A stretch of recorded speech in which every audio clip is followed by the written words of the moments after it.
nosso Senhor Jesus Cristo. O Padre vai fazer um pedido, você encontra seu lugar. Isso, já tem gente sentando no chão. Agora você para de circular um pouquinho. Isso. Ninguém desce, ninguém sobe mais o mezanino. Permaneça no seu lugar agora. Nós queremos fazer a nossa oração pela palavra.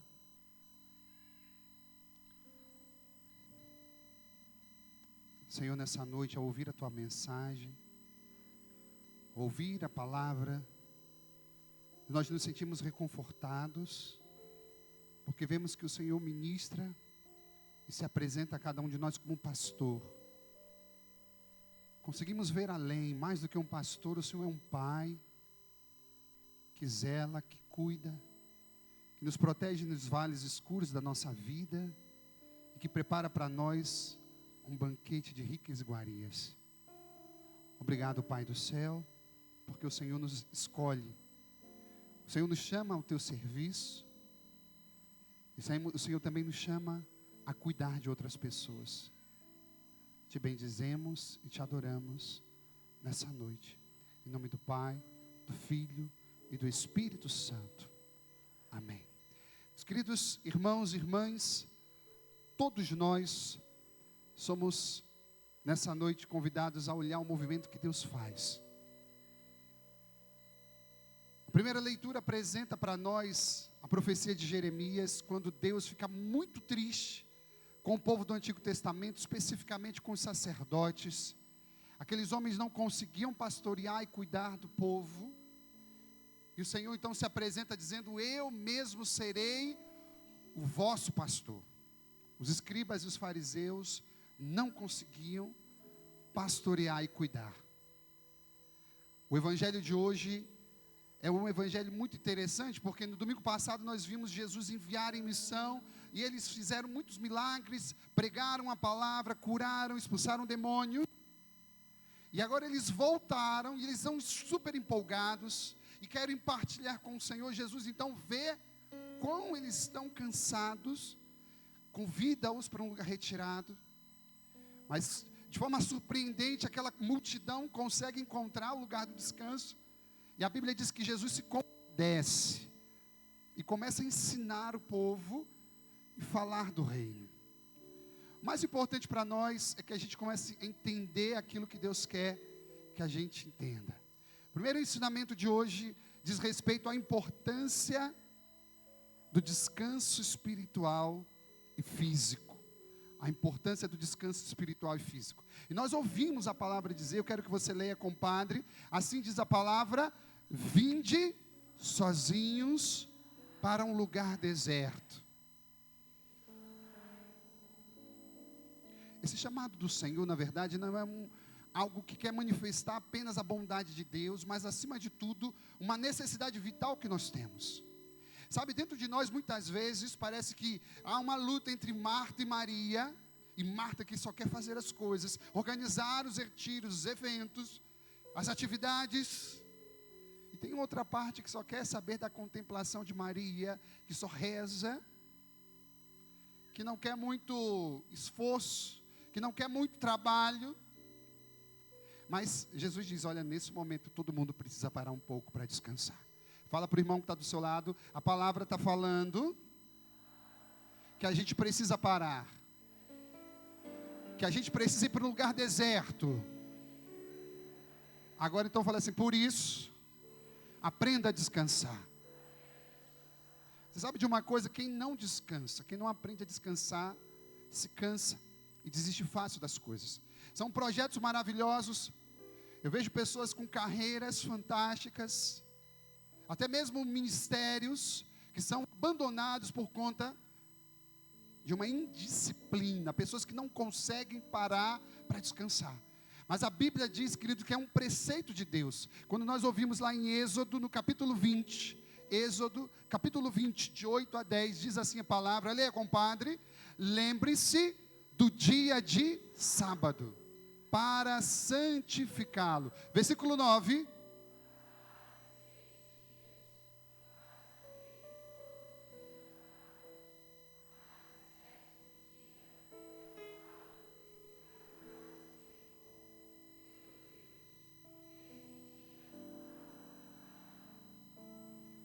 Continua a palavra.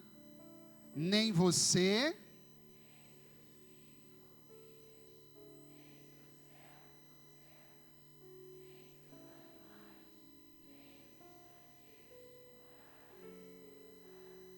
Você sabe de uma coisa, quando a gente aprende a descansar, a gente ganha uma bênção, porque existe uma renovação no nível do espírito e no nível do corpo. A gente consegue descansar e se renovar, não apenas fisicamente, mas acima de tudo espiritualmente. Nós sabemos e ouvimos a palavra que faz parte do preceito de Deus, que houvesse um dia de descanso, para os judeus os sábados, para os cristãos o domingo. Por isso, é importante que a gente entenda como os judeus viviam. O Shabat, que era aquele dia consagrado ao Senhor, não era um dia apenas onde eles não faziam absolutamente nada, mas era um dia de consagração a Deus. Amém, igreja? E olha que bonito, os judeus não tinham apenas o descanso do corpo. Existia um preceito que era a Shemitah, ou seja, aqueles que cultivavam a terra, e olha que interessante, que sabedoria, eles cultivavam a terra durante 7 anos. Mas no 8º ano, eles não podiam plantar durante um ano inteiro. E esse era o período de descanso da terra, era o período em que a terra recupera todos os ingredientes, os nutrientes, para que no ano seguinte ela tenha uma farta colheita. E esse é um ensinamento que Deus está trazendo para cada um de nós, porque quando Jesus olhou o rosto dos discípulos, eles perceberam, esses homens estão cansados, eles precisam descansar. Olha, também nós precisamos arrumar um tempo. Se você tem um trabalho maravilhoso, se você faz algo grandioso, mas se você não descansa, você corre sérios riscos. Se você serve a Deus de uma forma tremenda, e se você não aprende a tirar um tempo para descansar, você está comprometendo a tua missão. E aí o padre quer lembrar então para você algo importante. Quando Jesus faz esse convite, Jesus é surpreendido porque ele vê a grande multidão. Olhe para o padre, quem já esteve lá naquela parte de Israel, percebe algo interessante. A gente falou aqui há poucos domingos, que na verdade não é um mar da Galileia, mas é um lago. E se você tiver uma boa visão, você consegue acompanhar onde o barco sai até determinado ponto. Minha gente, o povo acompanhou Jesus com a visão. E olha, eles empreenderam muitas forças, porque eles saíram correndo. Eles devem ter caminhado aproximadamente de 5 a 10 quilômetros, correndo atrás, porque eles viam que Jesus estava com um barco, não indo para longe, mas para o outro lado, para descansar. E aí Jesus, queridos irmãos e irmãs, acaba tendo compaixão daquele povo. Esse é o segundo ensinamento: pratique a compaixão. Leia a palavra, Mateus 9, versículo 25, diz a Bíblia: ao ver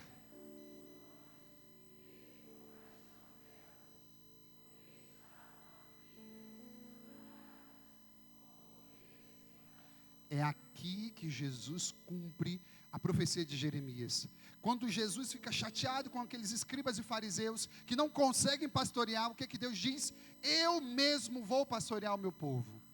Quando nós encontramos a compaixão de Jesus, a gente vê que se cumpre essa profecia. Talvez você pudesse dizer assim: padre, de tantos ensinamentos, eu tinha tantas outras coisas antes para aprender, mas por que Deus hoje quer que eu aprenda a ser compassivo, que tenha compaixão? Sabe de uma coisa, querido, se você orar a Deus hoje, perguntando qual é a sua vontade, Deus vai fazer com que você enxergue as pessoas do seu lado e vejam as pessoas que têm necessidade, porque foi isso que Jesus fez. Jesus se compadeceu. Em outras palavras, Jesus se movia em compaixão, e por isso ele percebeu que era importante cuidar daquelas pessoas. Quando a gente tem compaixão, a gente não começa a fazer grandes gestos, mas a gente começa, queridos irmãos e irmãs, com pequenos atos de bondade. Repita com o padre: a compaixão de Deus. Agora pode ser toda a igreja, quem está do lado de fora pode dizer também: a compaixão que Deus espera que eu tenha, começa com os pequenos gestos de bondade. O padre diz aqui na igreja que o amor mora nos detalhes. Se o amor mora nos detalhes, esses detalhes são justamente, queridos irmãos, a compaixão de Deus. e a compaixão que a gente deve ter um para com os outros.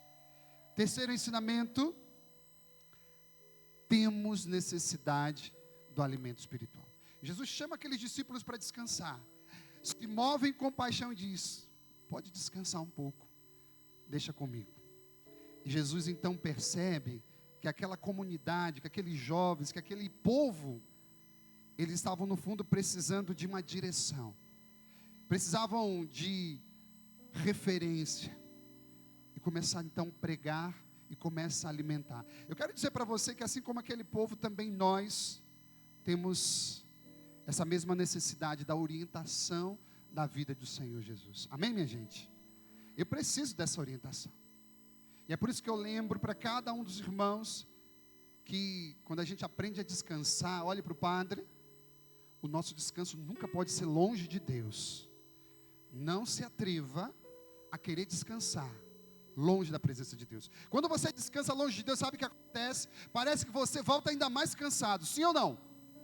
Então você para com isso em nome do Senhor Jesus e começa a dizer: quando eu vou arrumar um tempo para descansar, eu preciso também ali no descanso me alimentar espiritualmente. Eu preciso me alimentar espiritualmente. E aí eu digo para você algo que o Espírito Santo pede para eu repetir para você: a medida de importância que você dá à palavra que você escuta, é a mesma medida que você vai receber de volta. Ou seja, quando você escuta a palavra que é pregada, e você então escreve a palavra, quando você anota, quando você pensa sobre ela, medita, estuda, a medida que você dá de importância à verdade revelada, é a medida que você vai receber de volta em poder de Deus, na ação do Espírito Santo. Amém, minha gente? Então isso significa que a gente precisa criar estratégias. É maravilhoso a gente ouvir, mas a gente escuta aqui, a gente sente, e posso dizer uma coisa: olhe para o Padre, aprenda isso. Se você só se emociona e nada acontece, a palavra não entrou no teu espírito. Se você escuta a palavra, você fica empolgado com a palavra, você fica tremendo, chorando. Desculpa te dizer, isso é só uma parte. É maravilhoso quando a gente sente a Deus, mas isso não é tudo. Quando nós guardamos a palavra, ela entra no nível do Espírito. E aí eu quero dizer para você, à medida que você vai ouvindo a mensagem, à medida que você vai guardando os ensinamentos, à medida que você vai estudando a palavra, pode ter certeza, é à medida que você vai receber do discernimento de Deus, do direcionamento de Deus. E nós estamos falando de quê? De alimentar o nosso espírito, assim como aquele povo fez. Minha gente, olhe para o Padre. Aquele povo gastou energia, eles fizeram força, eles saíram correndo, eles caminharam quilômetros e quilômetros, porque eles queriam a direção de Deus. Fale para esse irmão que está do seu lado: pare de ser preguiçoso e busque a direção de Deus. Alimente o seu espírito. Sabe de uma coisa, querido? Se a gente não alimenta o nosso espírito com as coisas de Deus, o inimigo vai semeando e vai jogando alimento lá dentro. É um alimento que vai envenenando a tua alma. Posso te dizer quanta luta você tem para rezar? Eu posso dizer para você que as pessoas que mais amam a Deus são as pessoas que têm mais dificuldade de rezar. Se você não tem dificuldade de rezar, você é uma exceção. Mas eu quero dizer para vocês, se nós que buscamos a Deus com seriedade rezamos, sentimos dificuldade, isso significa porque o inimigo vai semeando dúvida, incerteza, vai trazendo um afastamento, vai dizendo que isso não é tão importante agora, nessa etapa da sua vida. E eu quero dizer hoje, não deixe de buscar o alimento espiritual. Porque a Bíblia mesmo diz para o nosso fortalecimento do homem interior, ou seja, eu e você temos um homem interior aqui dentro, a fé que precisa ser robustecida, que precisa crescer. E à medida que a gente vai deixando de lado, pode ter certeza que o inimigo vai semeando aí, vai jogando, vai alimentando com a ansiedade, com a preocupação do dia de amanhã, e a gente vai esquecendo de se preocupar com as coisas do dia de hoje. E a palavra de Deus diz: a cada dia basta o seu cuidado. Amém, minha gente? Quero lembrar para o seu coração algo interessante, e aqui o padre já vai encaminhar para o fim da homilia. Quarto ponto: o chamado ao serviço. O Senhor chamou os discípulos para descansar. Ele se compadece, começa a ensinar, a alimentar espiritualmente aquele povo. E de repente ele está falando do reino. Olha que coisa mais maravilhosa. Olhe para o Padre, entenda. O que você veio receber aqui hoje é o equilíbrio entre o descanso, sem se esquecer da tua missão. Aprenda a descansar e descanse bastante, sem abrir mão de servir a Deus. É bom, é bonito, quando a gente escuta a palavra de Deus que diz lá em Gálatas, capítulo 6, versículo 9, leia com o Padre, toda a igreja, e não...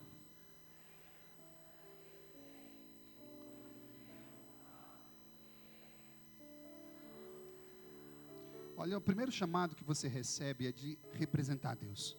E vale muito mais você representar Deus do que fazer a sua vontade. Vale muito, muito, muito, muito, muito o fato de você pensar duas vezes como você vai falar lá na rua. Se você vai mexer ou não naquilo que não é teu. Como você vai tratar as pessoas. E outra coisa, é bem prática a palavra de Deus hoje. Quantas vezes as pessoas fazem mal para a gente? Sim ou não?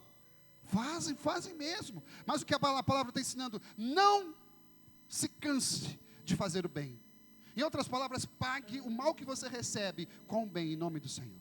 Se você quer ser de Deus, aprenda a fazer isso. Quando você sabe que você tem razão, mas você precisa silenciar, porque essa é a sua resposta. Quantas vezes você é julgado, quantas vezes você recebe tantas coisas ruins. Não pague o mal com o mal. Diz a palavra, não se canse de fazer o bem. Ou seja, o que o Padre quer lembrar no fundo é que quando o Senhor nos chama a descansar, Ele está dizendo que o descanso é fundamental, mas Ele não pode abandonar o serviço. E aqui eu quero lembrar para você, querido, algo poderoso, que é, nós somos enviados com sandálias. Eu quero que você lembre o que a gente ouviu no Evangelho de hoje. Jesus disse, olha, não leva 2 túnicas, lembra daquela parte? Não leve 2 cajados, vocês lembram disso? Não leve 2 mantos. Algumas pessoas, quando ouviam essa palavra, diziam assim, olha, Jesus está falando sobre pobreza. E na verdade, Jesus não estava falando sobre pobreza, porque eles eram enviados com sandálias. E sandália não era algo barato para aquela época. Mas olha que interessante, por que a gente está falando sobre ser enviado de sandália? Porque para aquele povo, as sandálias tinham um simbolismo riquíssimo. Existia uma simbologia grande com as sandálias. Ou seja, olhe para o Padre. As sandálias eram um símbolo de tomar posse. As sandálias eram símbolo não de proteção para os pés. A preocupação de Jesus não era que eles, olha, não cuidado, usa sandália para não criar bolhas. Não, mas Jesus sabia que a sandália era um sinal de conquista. De tal modo, quando alguém comprava naquela época uma propriedade, naquela época não tinha escrituras. O antigo dono recebia o dinheiro, tirava as suas sandálias, e o novo dono imediatamente ia e calçava as sandálias do antigo dono. Aquele gesto de colocar as sandálias, de pisar naquele território, significava um gesto de conquista. E olha que profético, olha que maravilhoso. Quando Jesus envia aqueles homens com as sandálias, ele está dizendo, vá e faça diversas conquistas, e conquiste muitas almas, e conquiste muitos corações. Em outras palavras, o Senhor disse, quando você for, você não vai conquistar simplesmente porque você tem sandália, mas porque você tem a minha autoridade, porque você tem o meu espírito. E olha que maravilha. Eu quero dizer isso para você, quantas conquistas nós temos? Quantas conquistas nós precisamos ainda possuir? Eu quero abençoar o seu coração e dizer, minha gente, olha, você começa a lembrar de tantas coisas que Deus te chamou um dia para fazer, e eu quero dizer, olha, tem muita gente que está correndo risco, que quando você não serve a Deus, não se esqueça dessa palavra, tem muita gente dentro da barriga do peixe, porque Jonas foi aquele homem chamado para fazer a sua missão, e Jonas não quis, e o que aconteceu? Foi um peixe que engoliu aquele homem. E aquela é uma linguagem figurada para dizer que muitas pessoas que não fazem a obra de Deus ficam como que dentro da barriga de um peixe, sem sinal, sem ver nenhum um lugar de de direção, ficam como vidas paradas, mesmo trancadas. Queridos, não corra o risco de ficar dentro da barriga de um peixe, sem saber para onde ir, sem perceber que a sua vida não caminha nem para frente nem para trás. Mas a Bíblia diz que aquele peixe cuspiu Jonas, e Jonas foi fazer a vontade do Senhor. Fala para a pessoa que está do seu lado: você recebeu o Espírito Santo de Deus. Diga para ele: mais do que sandálias, o Espírito Santo vai te levar a conquistar muitos corações para o Senhor. No domingo passado nós falávamos e terminávamos a homilia dizendo: quantas pessoas são sinais de Deus para a gente? O padre dizia: dentro de você existe um profeta, se está adormecido, acorda ele. E no final o que o padre dizia? Quantas pessoas você já tocou com o seu testemunho, sem usar nenhum sermão? Quantas pessoas você trouxe para Deus? Sabe, querido, eu quero abençoar o seu coração. Quem é crismando, diga eu. Beleza. Quem é batizado, diga eu. Eu quero abençoar o seu coração e dizer: muita coisa boa está chegando, amém, minha gente? Na sua vida, muita coisa boa vai acontecer ao longo dessa semana, porque você está sendo enviado de sandália, com a força do Espírito Santo, para ser aquele ungido de Deus, sem medo, sem medo. Você precisa tomar posse e dizer isso: Deus está preparando grandes coisas, o Senhor vai fazer coisas maravilhosas mesmo. E a gente tomando posse disso, a gente entende, Ele não está brincando. O equilíbrio que Ele nos pede é: aprenda a descansar. Não se esqueça de se compadecer das pessoas que precisam. Isso é evangelho. Desculpa dizer, a gente não quer ser uma igreja simplesmente adoradora. Às vezes a imagem que se tem é a paróquia Maria Mãe, a paróquia que adora o Senhor, que louva. Deus me livre, não quero ter essa imagem não. Eu quero que a nossa paróquia seja uma imagem daqueles que cumprem, que andam em cima da palavra de Deus.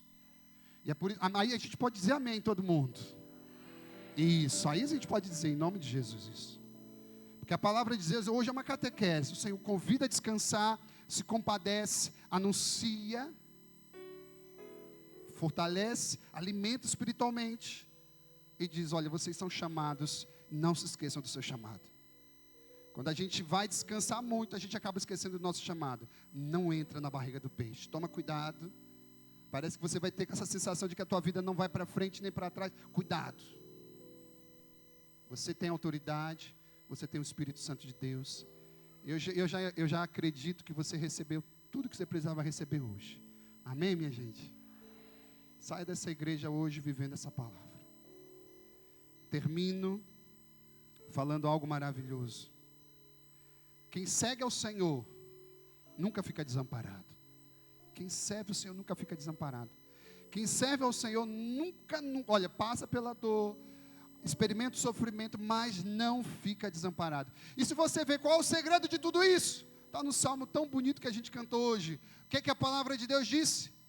Enquanto tem tanta gente correndo atrás disso, daquilo, a Bíblia lembrou para você que felicidade, todo bem hão de seguir-me. Amém?